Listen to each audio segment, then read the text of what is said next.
I am more or less doing this particular video for one gentleman who's out in France. He knows who he is. I said I would do this for him.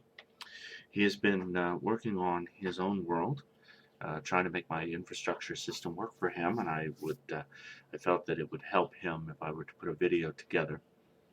And so for any of you who are interested, here's a little map making as well. Uh, what I have here now, I'm looking at Sardinia. This is the northern part, and I haven't worked out. Well, at one time previously, I did work out the vegetation for it, but my recent system of working out the infrastructure means that I'm going through all of these areas and doing them again. My original map would be here. This would be an original map. This is the old map system, but it has the colors updated for my use. So I'll be using this as reference. And I will also be using my cities list. Now, that would be this here. If I come across to, you see there's all sorts of pages here. If I come across here, I'm going to be looking for Sardinia. And I'm going to get the Kingdom of Sardinia. There are, wrong button. There are 4 provinces in the Kingdom of Sardinia. There's Sacer and Oristano and Nugar and Corrales. And this northern section here, marked by that boundary, this is the area of Sacer, as indicated by the map. Now, this is the area that I'm going to be doing. Now, when I draw the coastlines, I draw the coastlines off generally off Google Earth now. I used to draw them off a map from Expedia, but Expedia has no longer continues their map service, which was very annoying because their maps were very convenient for this. The coastlines don't always match up, and the first thing I'm going to do here is I'm going to change some of these patterns here. So what I wind up with is an area on the edge of the coastline that doesn't have any development in it. It doesn't have any habitation. It's considered to be rocky shore without any arable land in my world. So what I'm just going to do here is I'm just going to change the pattern, because I've been working of late on using this pattern instead because I think it looks better. And then I'll pull that back over there, see, so it disappears and you can only see it along the very edge. I'll do the same thing up here, pull that in and reveal the hex so I can tag it, and then I can change the pattern. I think that pattern looks much more differentiated and clearer, and I can do it one last time. But these little tiny sections, you can see just a little tiny bit here and here off this hex, so I will do it one more time off this hex to change the pattern, and then I will pull that back in place. You can see the hexes underneath the shape that I'm using to designate the water. Now you can see all these lines, but that's because publisher, I'm having it show the boundaries. If I turn that section off, then the lines disappear and it looks all very neat. The hexes don't show because of the shapes that form to cover the underground hexes. If I take one of those shapes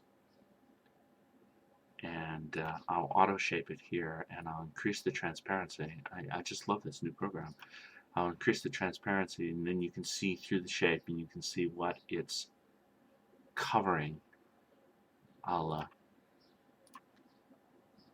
increase the transparency not quite so much here, just to there, so that you can still see more or less the shape. The shape is covered on the edges by this hex, so that these are on top of the shape. The whole thing about the making of maps is that you need to balance which shape is on top of which other shape. You need to layer the shapes so that you create the illusion of there being a map of the desire you want. This is the trick of working in Publisher or in any program like this, is that what you're really doing is layering.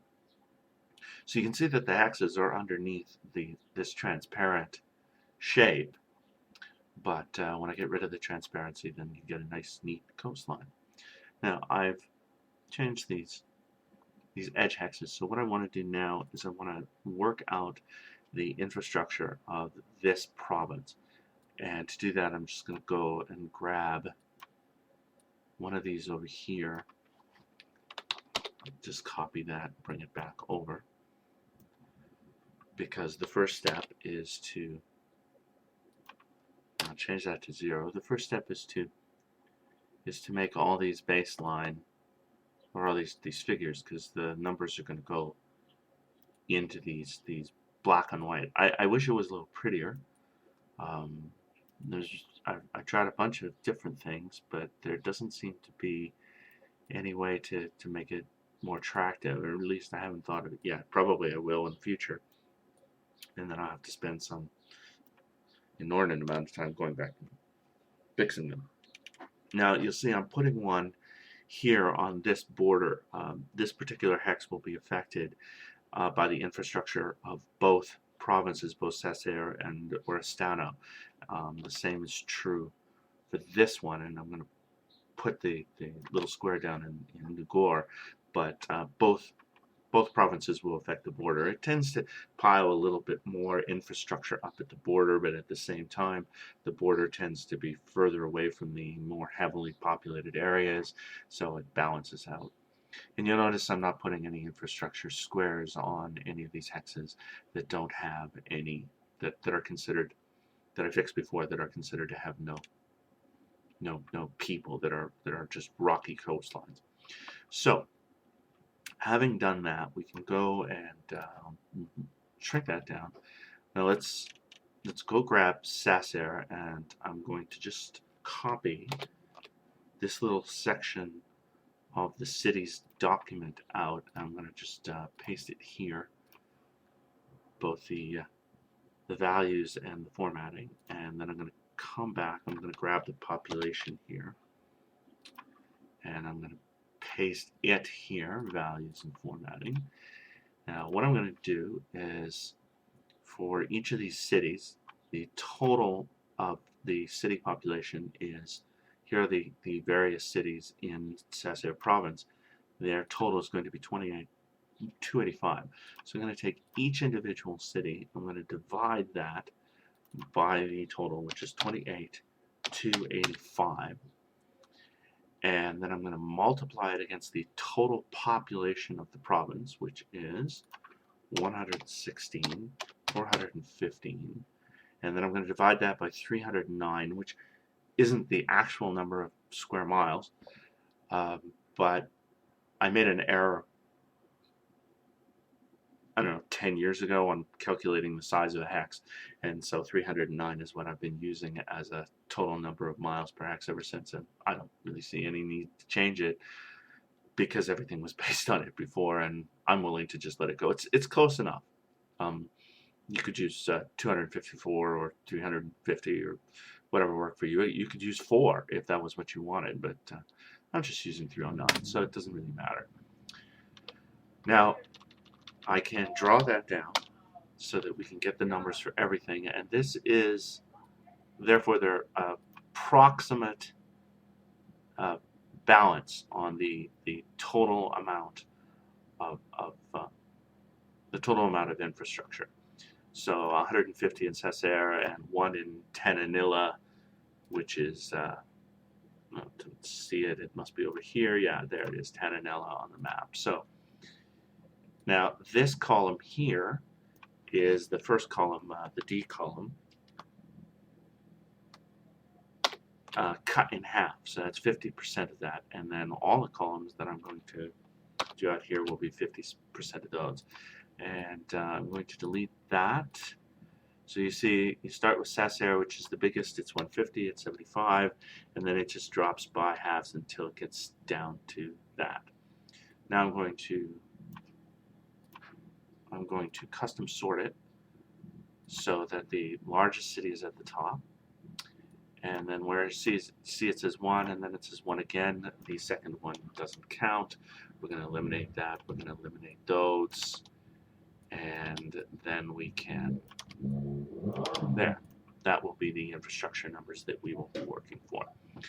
Now, the next thing I'm going to do, now I could do this all by eye, but I've long found that the best way to do this is to write notes right on the map. So what I'm going to do is, for every 400 feet difference in elevation, there's an extra, I'm sort of getting ahead of myself here. The difference between, say if we have, yes, I'm definitely getting ahead of myself. All right, first of all, let's see that Cesar and Porto Torres are in the same hex, so they are actually counted as the same infrastructure. So we can copy that, and we can paste special and add it to Cesar, and it will automatically modify all the numbers behind it, and then we can get rid of that line. So let's then take this number, 171 for Cesar, and let's create an extra box here. Let's color that box yellow. Let's change the font color to black so that you see that the font colors, or that the boxes which are colored are the working boxes. So we can put 171 here. So we're going to add 171 to this particular hex for infrastructure. Now the next hexes over are going to be half that, or rather that number there. Not just half of 171, but this has already calculated that out and rounded it off to the nearest whole number. So that's going to be 86 here, and this is going to be 86 here. And now the difference between here, 475 and 59, is more than 400 feet. So I'm just going to draw a line here as a note to myself, and you'll see why as we go along, that it goes up twice. So that from 171 you count 2 over to 43. I'll just pan that. And so this hex would not be 86, it would be 43. Now this is also, what I would do at this point, before I was working out the rest of these, is I would work out all the notes that I want between the hexes, because it's, well, it's easier than doing it by eye, because the tendency is to make mistakes if you're doing it by eye. So this would also be a drop of 2 from 475 to 0. This would also be a drop of 2 over here from 475 to 0. But the 59 to 0 and the 59 to 0 here, these are not more than 400 feet, so there's no extra punishment there. Now the 59 to 2,099, that's actually a jump of 6. It's more than 2,000 above, so it's more, so 2,000 above would be 5 to get into the next hex. So 2,000, more than 2,000 above, and less than 2,400 above would be 6. So what I'll do is I will draw in a line, because I'm not going to draw 6 lines here. I'll make a little word art symbol here. I'll put in a 6. It'll make it huge, and we'll just shrink that down to a nice comfortable size, and we'll just put a 6 in there. Now here, this will also be 6 above that, and this will also be 6 above that. Now it's 2,099, so it's only 2 above this. 1443, 1 above it would be 1, anything up to 1883 in an adjacent hex. So that's, or 2243 in 2 adjacent hexes. So this is going to be a changeover of 2. From 1443 to 1449 is going to be a changeover of 3. So we'll make that a 3. And that was an error, because we shouldn't be hitting the return. Should be hitting the OK. There, that's a 3. And 1443 to 1561, that is also 3. It would be a 2 down to 643, but at 561 it's a 3. Now 1443 to 1630, that's a drop and change of less than 400, so that is considered no change in infrastructure, or no penalty, I should say, to the changeover for infrastructure. 1443 to 0, that would be a changeover of 4. And from 1630 to 0, that would be a changeover of 5. Now you see that this is going to really quite severely affect the distribution of infrastructure. The 167 to 0 is no change, but 167 to 731, that's a drop of 2. The 167 to this 0 up here, and there's this little corner, so I do need to create a little box for that. Now, anything that is shared with another region, I do tend to color a dark blue temporarily, just so that I know that that's not the last use of that box I'm going to put it to. 1630 to 731 is also a change of 3, and 1630 to 167 is also a change of 4. 1630 to 0 is also a change of 5. 731 to 0 is a change of 2, so we'll just put that in there. And we didn't put the 2 in here, so we'll put that in there. And oh, I'm grabbing the wrong ones here. I want to grab this one to separate this 731 from this little corner of a hex over here, and that needs a little black symbol too. Finally, 0 to 88 is no change. So now we can calculate the rest of this out much more easily. A drop of 43 to 2 is 11, so Asinara Island make this 11, and we didn't put, it's no problem, we just create another one for there. 86 to the next one over is 43,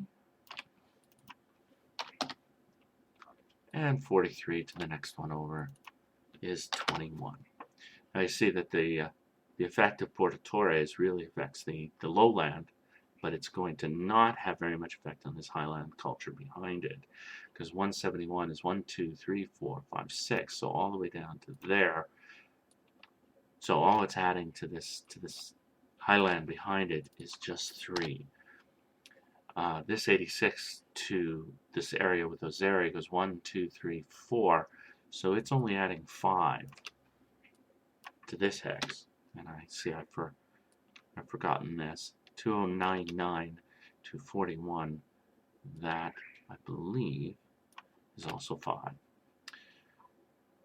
And the 561 to 449 is no effect. So this 3, to get down to this lowland again, up over the mountain down to the lowland, well, 5 doesn't cut it. It can only go 1, so that doesn't add any. And this 5 doesn't add any because the 3 would put it there. So it doesn't add any to this lowland here. That may seem very strange. It may not sound like what you'd want. You'd want to think that Porto Torres can affect everywhere. But remember that we're talking about infrastructure, not necessarily political control over a given area. There may be many reasons for a place having a political control over an area without necessarily affecting that area directly by trade or influence. And besides, Porto Torres affects Ozieri, and Ozieri, as you can see, will be able to go down into these areas. So Ozieri will affect that lowland. But these mountains form a real barrier, and it's in the creation of that barrier, it's in the creation of that cut to the distribution that you get you get a less uniform spreading of the infrastructure, and ultimately it makes the world more interesting. Now 86 goes 5, so that's also 3. It goes to this one. The 43 jumps 2 to get to there, so that's 11. This 11 jumps 2 more to get down to 3 to affect that, and then it can drop 1 more, and we can add 1 to there. So then we can eliminate Sasser from our list. We can delete that. Now I take Kavita. We can create a new box for Kavita. We can color it orange. We can make that a 77, which is the first thing. And that would make, without making these sort of mistakes, that would do, we can add a 39 to there.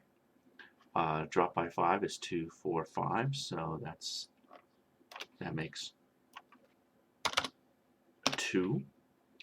The 77 drops to 19 to jump over to that, not 12, but 19. When I did this, see now this is the reason I'm doing it in different colors. When I did this 11 to this 3, I didn't also include this jump over here. So that also needs to have a 3. And this 77 to this jump over here, that includes this 39.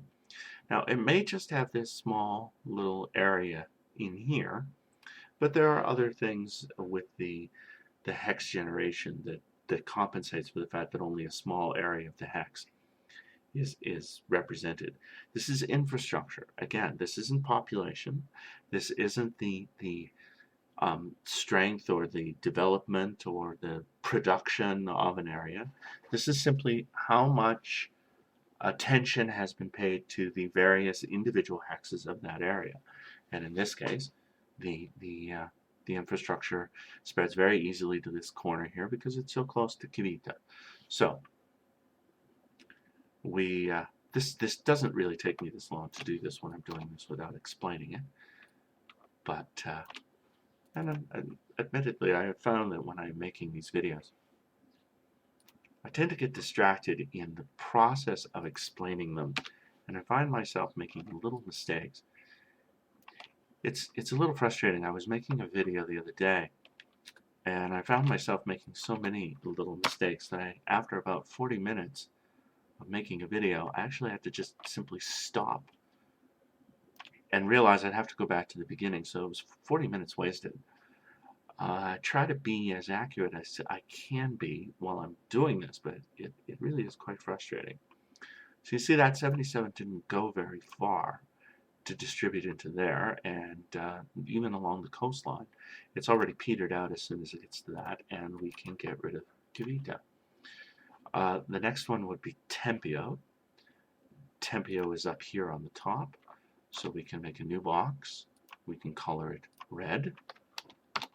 We can make that 59, and Tempio is going to have a lot of effect on Ozieri because it's already way up here.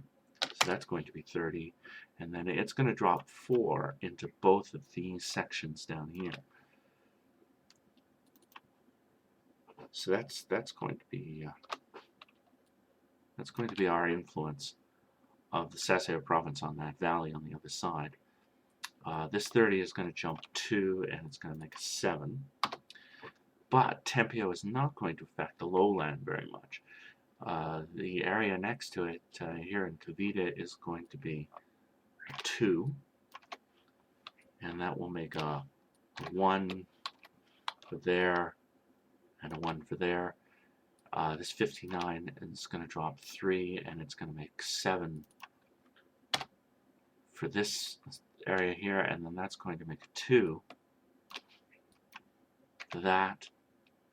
The 59 is going to drop 4, so it's going to make 4 for there.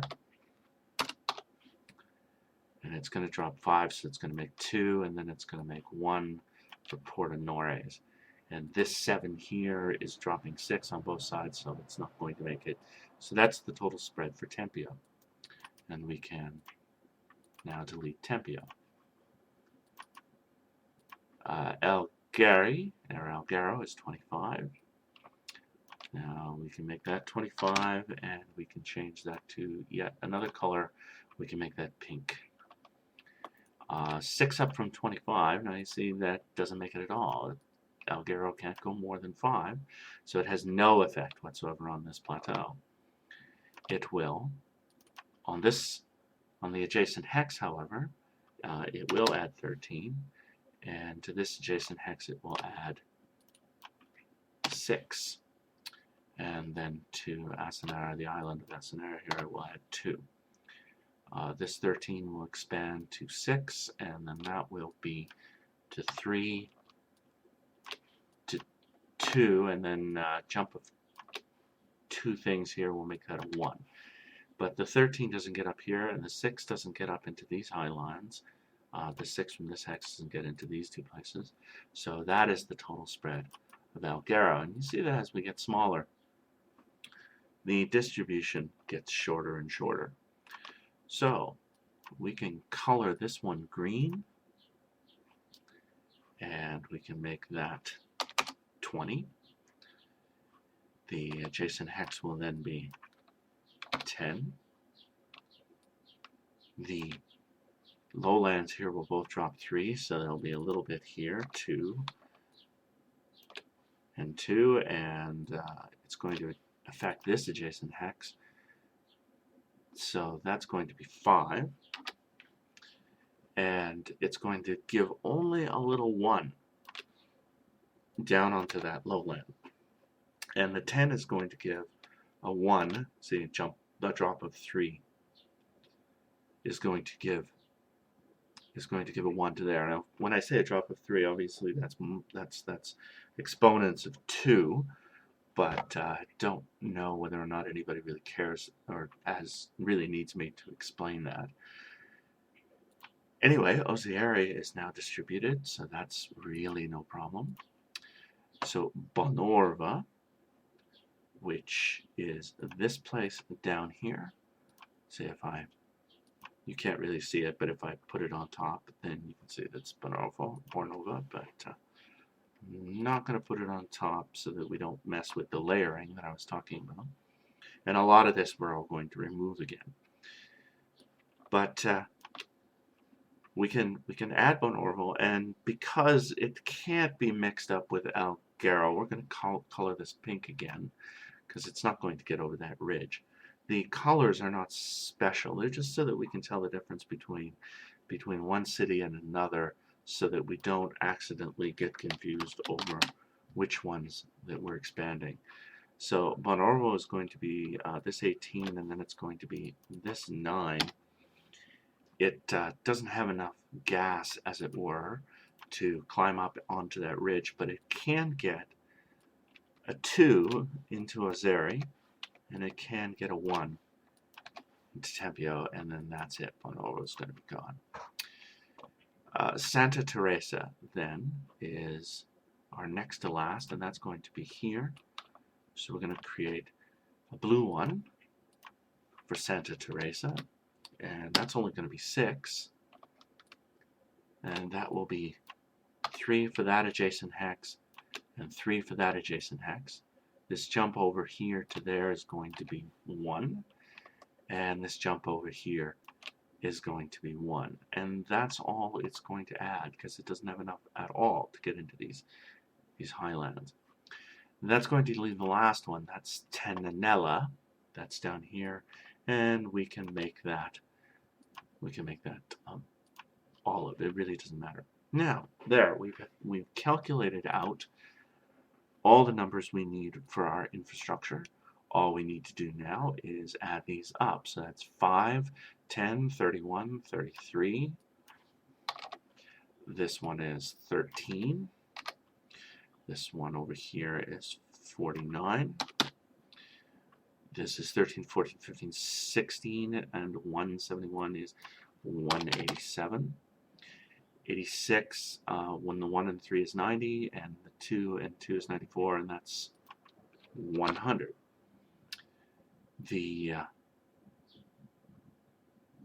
This is 11, 15, 16, 17, 18, and 43 makes 61. Now you see the benefit of using the black ones as zeros, because I know the difference between whether or not I've added it together by whether or not there's a 0 in the box. So I know I haven't added this one together. So that's 20. It means I can get up and walk away from it and come back, though I rarely do. Okay, that's 21, 22, 33, and 40. And 43 for these three. That's 10, 13, 15, 16, and 59 will make 75. And 77, that's 82. This one is 39, 40, 41, 42. This is then 3, 8, 38, 58. This is 15. This is 106, 111. And this is 6, 18, that's 24. And this is 6, and that's 15. And let's just have a quick look to make sure that I got them all. And I did, and now I can get rid of all the boxes that I don't need anymore, since I now have all those calculations worked out. Now, this can get a little tedious, but fact is that you get into a rhythm with this sort of thing, and you can cover a lot of ground. When you look at the very large maps that I'm doing with lots of different little areas and so on, what I'm doing is I'm calculating these all out pace by pace. I posted just the other day, I posted the Carpathians with these symbols, or the infrastructure numbers on them. So all those things were calculated exactly like this. Just one after another. The really nightmare ones are the ones that have 30 or 40 cities in them, like Transylvania or Greater Poland was a huge nightmare. Bohemia was just, I can't tell you what a nightmare Bohemia was. Anyway, we systematically remove all of these numbers, and there we can see we have the we have only our infrastructure numbers left. Now, to this, I then add a little prettiness for the pattern color. I want that one to be yellow. I want that one to be lime, and then I want that pattern, and that makes my areas that are considered to be cropland more than 50% civilized. Really, the difference between 100 and 98 is almost nothing in the system that I was working on my world, or that I posted on my blog a couple months ago. But I just think it looks nice to have a sort of a barrier to be able to say this is the more civilized parts of the world. For the rest of this, I will go back to that other original map, and I can see this light yellow, or this light green, is this is a Mediterranean. This is considered to be Mediterranean vegetation. Thank you. It's like that stuff you see them driving between whenever you see some shot of Cannes, such as in To Catch a Thief, or I'm sure people can think of various movies where you're outside of the Mediterranean on the south coast of France, and you see all that rock with trees and cypress trees and brushes and olive trees and so on. Well, that's mostly what this country is. Now you'll notice that the original map, it was a real pain. If I go back to this, it was a real pain to color something like this in the old system. I'd have to actually make another symbol, another shape of exactly the same, and interpret it over, because I couldn't just color inside, because of the way the publisher used to work.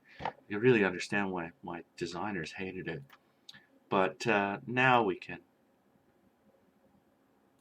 cover that. Now I'm just covering them. I'm just changing the lowland areas. And I actually don't want to change those yet to, no, not that color I want, lime. And you'll notice that while I color that island, it doesn't color the hex that's underneath it that's on a different layer. But I can do that, and then the hex is colored also.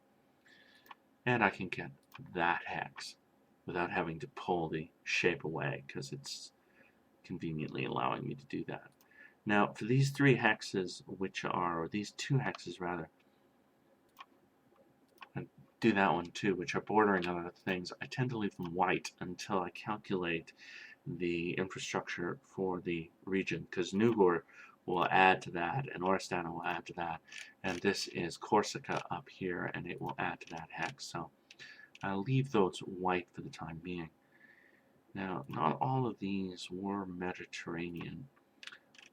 This one here that was 2099, and this one, well, that's in the next province. So just this one that's 2099.